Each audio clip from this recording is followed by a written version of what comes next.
Bravo Nantes! Merci Nantes! Bonsoir Nantes!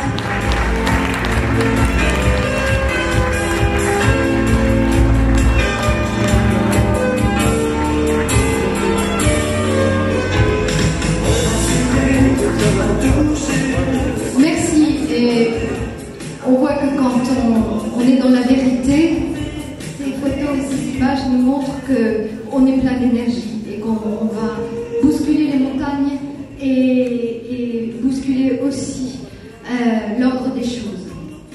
Aujourd'hui, mesdames, messieurs, vous êtes venus avec les candidats. Nous vous remercions très fort de participer à ce meeting organisé par, et c'est une première, la Manif pour tous des 5 départements de la région Pays de la Loire-Atlantique, le Maine-et-Loire, la Mayenne, la Sarthe et la Vendée. Donc j'appelle à mes côtés Cédric Bureau et France de l'Antivie pour le 44. Bravo! Ouais, bravo!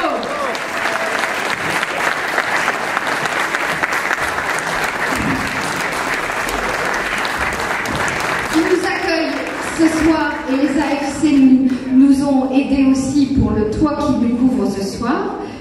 Xavier Yves Causanet du Maine-et-Loire, Bertrand Latournerie de Mayenne, Augustin Daguerre de la Sarthe et Jacques Pancheressi là de la Vendée. Frédéric Lucas aussi est là. Voilà, bravo.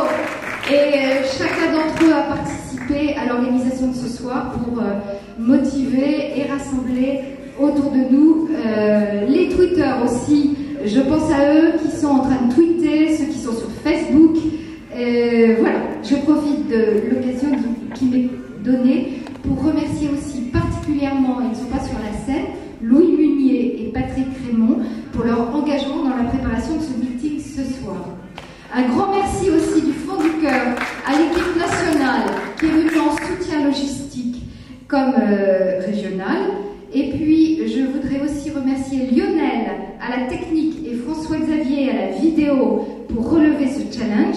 Et enfin, pour le bon déroulement de la soirée, des équipes de sécurité ont été renforcées et pour votre sécurité, elles sont présentes à l'intérieur comme à l'extérieur pour s'assurer du bon déroulement et c'est autour de 20 à 25 personnes qui ont été mobilisées ce soir.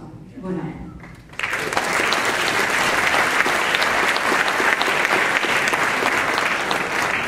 Je salue aussi parmi nous la présence de Jérôme Brunet, le porte-parole de la Manif pour tous et président des professionnels de l'enfance, de l'appel des professionnels de l'enfance, pardon, qui nous a rejoint ce soir et que nous entendrons tout à l'heure. Et c'est à travers lui l'occasion de remercier aussi Ludovine et l'équipe nationale qui n'a de cesse et qui n'a jamais arrêté de travailler pour la cause qui nous réunit ce soir. Elle est d'une incroyable efficacité. Elle a su rassembler des millions de personnes, cette équipe, faire comprendre aux Français et même au monde que la famille était en danger. En plus de la famille en danger, elle a su aussi rassembler les pays d'Europe. Et pour preuve, certains d'entre vous ne le savent peut-être pas, au mois de juin, l'Italie s'est vue menacée de la même loi que la France. Et grâce à l'exemple des Français, ils ont pu résister et ils se sont organisés très vite sur le modèle de la Manif pour tous français, mais Manif pour tous italien, et ils ont pu faire repousser la loi. Donc merci à l'équipe nationale, merci d'y croire.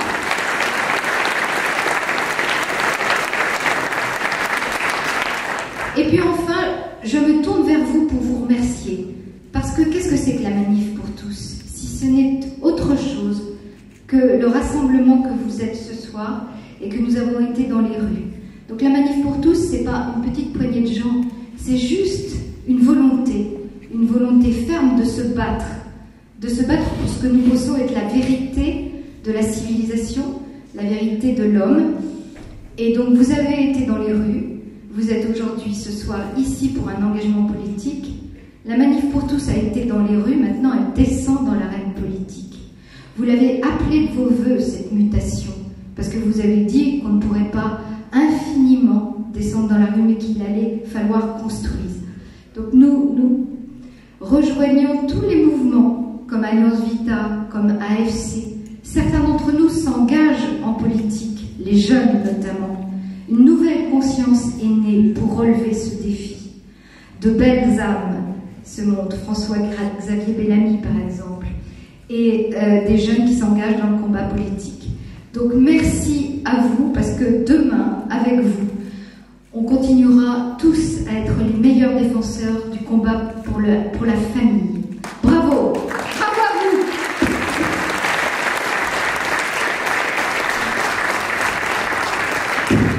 Et maintenant, vidéo.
J'aimerais pour commencer vous rappeler la définition de la famille par le Congrès mondial de la famille.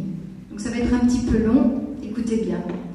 Nous définissons la famille naturelle comme se fondant sur le mariage pour la vie d'un homme et d'une femme, ayant pour objectif l'accueil, le soin et l'éducation de la vie humaine nouvelle, en apportant amour, compagnie et soutien mutuel, en construisant un foyer riche dans ses fonctions et en renforçant les liens entre les générations. Nous nous définissons comme pro-enfant. Nous voulons les structures sociales, culturelles et légales qui soutiennent le meilleur avenir pour chaque enfant en ce qui concerne la santé, l'instruction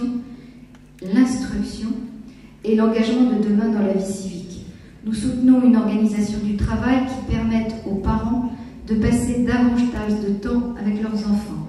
Nous avons compris que les sciences biologiques et sociales laissent prévoir que les enfants auront les meilleurs résultats dans la mesure où ils auront été élevés par leurs parents naturels et dans un foyer fondé sur un couple marié. Nous affirmons enfin que l'avenir des nations repose sur les familles qui ont un soubassement spirituel. Les organisations religieuses doivent pouvoir librement affirmer leur enseignement moral sur le mariage et la famille dans la sphère publique. Nous affirmons que la famille naturelle est antérieure à l'État. Les politiques des États doivent respecter cette autonomie de la famille. Cette définition correspond à la nature des choses. On aurait pu dès lors croire et imaginer et espérer qu'elle soit intouchable. Mais non. les hommes politiques de tous bords et pour des raisons idéologiques en ont décidé autrement. Il s'agit pour eux de créer un homme nouveau, coupé de tout, notamment de ses racines, de sa famille, pour le libérer. Dès lors, la famille a dû faire face à une attaque systématique et globale. Rien ne lui a été épargné, notamment en France. Dans cette guerre totale, des hommes comme Vincent Peillon, ex-ministre de l'Éducation nationale, ont été jusqu'à s'attaquer aux enfants, qu'il faut arracher à tous les déterminismes, ethniques, social, intellectuels et familial. Vous vous en souvenez? Ces attaques systématiques ont provoqué le réveil des familles françaises, qui ont ressenti le besoin de s'organiser pour exprimer la nécessité de se défendre et promouvoir son rôle essentiel et irremplaçable dans la construction d'une société harmonieuse et prospère. Nous en sommes à la fois l'expression et le fruit. Ce mouvement formidable ne s'éteint pas. Il a été utile pour le réveil des consciences et des talents, des idées nouvelles et des initiatives intelligentes. On en a eu la preuve dans quelques-unes des vidéos de Nantes. Et ils se sont tous mis au travail. Ainsi, dans notre région, nous avons pu, les premiers, découvrir et dénoncer, rien qu'en 2014, Tomboy. J'en connais ici qui en savent quelque chose. La journée de la jupe dans les lycées de l'académie. Le livre Que font les petits garçons, aux connotations sexuelles, destiné aux enfants de maternelle. Le pass culture du conseil régional, qui posait cette question aux jeunes lycéens. La Saint-Valentin, c'est bien ou c'est bien? Votre chéri vous a-t-il offert la nouvelle version du Kama Sutra, une boîte de chocolat aphrodisiaque ou le 3e tome du livre 50 nuances de Grey? Voilà, c'est tout ça. Cette vigilance est toujours de mise aujourd'hui. C'est pourquoi nous sommes là. Elle est structurée et relayée par un petit groupe de personnes issues de la Manif pour tous et qui s'appelle Vigigender. Son site internet est remarquable. Il est nourri de tous les appels téléphoniques ou de tous les courriers des parents qui s'insurgent, voire même des professeurs, d'établissements publics aussi. Aujourd'hui, ils viennent de découvrir le contenu de la 2e fiche d'activité de morale mise en place par Madame le ministre, Madame Najat Vallaud-Belkacem, destinée aux élèves de 6e. Le genre, alerté par un parent d'élève de l'enseignement catholique. Donc, ne croyons pas que nos enfants dans les établissements publics sont à l'abri.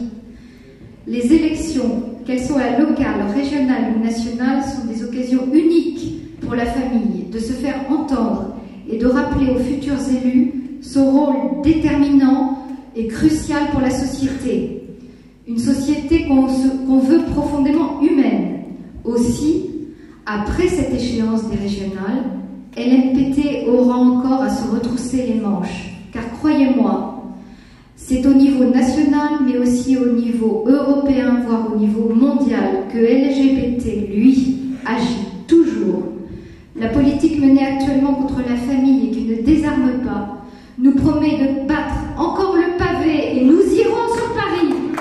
Oui, la perspective des élections présidentielles, autant de motifs pour rester mobilisés et profiter de ce temps pour s'organiser. Nous avons besoin de vous, tous. Il y aura une tâche pour chacun, mais maintenant, les régionales. Elles auront donc lieu les 6 et 13 décembre prochains.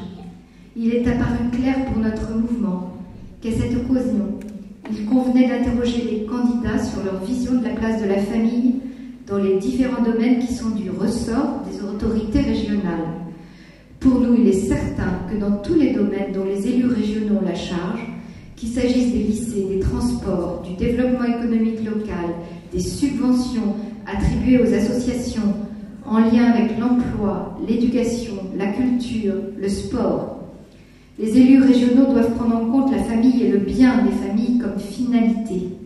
C'est pourquoi cette décision a été prise d'organiser dans les grandes villes françaises des différentes régions des meetings publics réunissant les têtes de liste, se présentant au suffrage des Français. Vous l'avez vu, il y a eu Bordeaux, Lyon, Marseille, Lille, Toulouse, Rennes. Eh bien, Nantes n'allait pas rester en reste. Les Pays de la Loire sont heureux d'accueillir ce soir les candidats tête de liste qui ont accepté notre invitation à ce meeting. Ils ont tous été invités à venir s'exprimer, mais on a l'impression que les partis de gauche s'intéressent finalement peu à la famille, car ils ne sont pas là. Ce soir, nous serons donc heureux d'accueillir tour à tour ceux qui ont dit oui à notre invitation. Cécile Bell de GC pour Debout la France, et merci.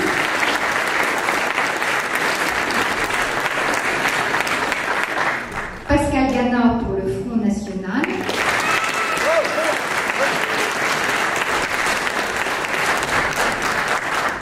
Et Bruno Retailleau du parti Les Républicains.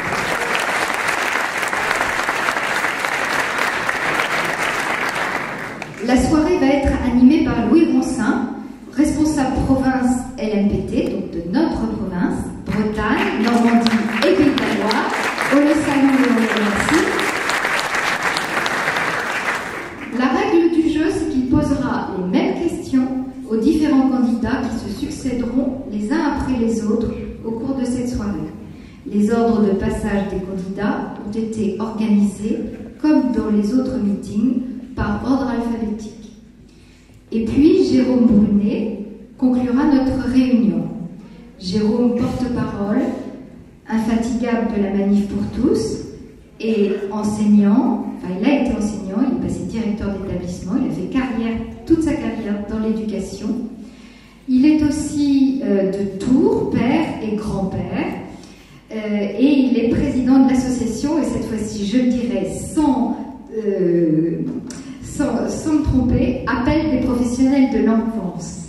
Et puis depuis 2014, il s'est insurgé et officiellement a voulu lutter contre la GPA en créant l'Union internationale pour l'abolition de la gestation pour autrui. Bravo Jérôme!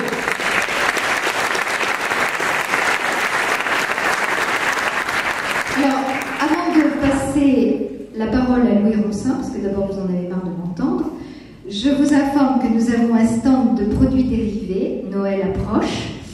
Il y a des suites, de magnifiques t-shirts, des lunettes, des casquettes, tout ce que vous voudrez. Et puis nous ne devons pas avoir honte de ce logo de la famille. C'est plutôt ceux qui ont voulu nous mettre au panier à salade qui devraient avoir honte.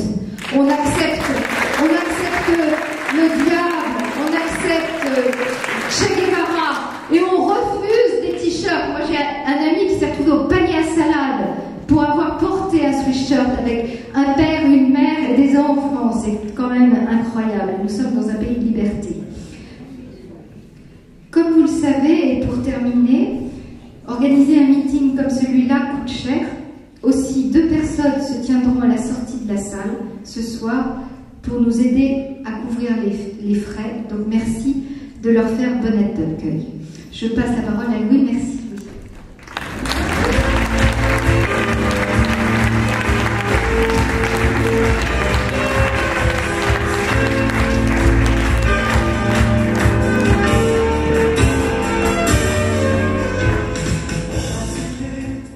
Bonsoir à tous, merci d'être là ce soir pour la dernière soirée meeting question pour un président de région à Nantes pour la région Pays de Loire. En ce moment même à Paris, dans la salle de l'Equinox qui fait 1500 personnes, se tient la réunion question pour un président de région pour la région Île-de-France. Merci à tous. Ce soir, vous allez assister à un moment rare. Il est en effet assez rare, et nous remercions les têtes de liste qui ont accepté notre invitation, qu'elles viennent se risquer à l'invitation d'une association, quelle qu'elle soit, encore plus une association comme la nôtre, qui est relativement clivante. Merci à eux. Vous aurez l'occasion. Donc un moment rare, et aussi un moment grave. En effet, ce soir, vous allez écouter non pas des apparatchiks, non pas des partis, non pas des écuries de course, mais des personnes qui vont présider ou qui vont participer à la direction de la région Pays de Loire dans l'avenir. À ce titre-là, ce n'est pas anecdotique que ces personnes viennent présenter leur programme. Nous avons choisi notre thématique, forcément, la famille. Nous sommes très attachés à la famille. Nous avons demandé aux candidats de venir présenter leur vision de leur projet pour la région Pays de Loire à destination des familles, avec le filtre familial, si on peut dire. Les règles sont claires. Toutes les questions seront posées aux candidats. Ils auront le même temps de parole. L'ordre sera le même. Je vous demanderai donc de soutenir les candidats pour les propositions qui vous agréent, en applaudissant ou en sifflant ou en les encourageant, et de manifester votre approbation si d'aventure leur proposition ne vous convenait pas par un silence. Il n'est pas question, à l'occasion d'une soirée où les gens viennent, de siffler une proposition qui ne vous va pas. Taisez-vous, le silence lourd de conséquences, tout le monde en tirera les conclusions nécessaires. Par contre, je ne vous empêche pas de siffler et de huer les candidats qui ne seront pas là. Les candidats de gauche,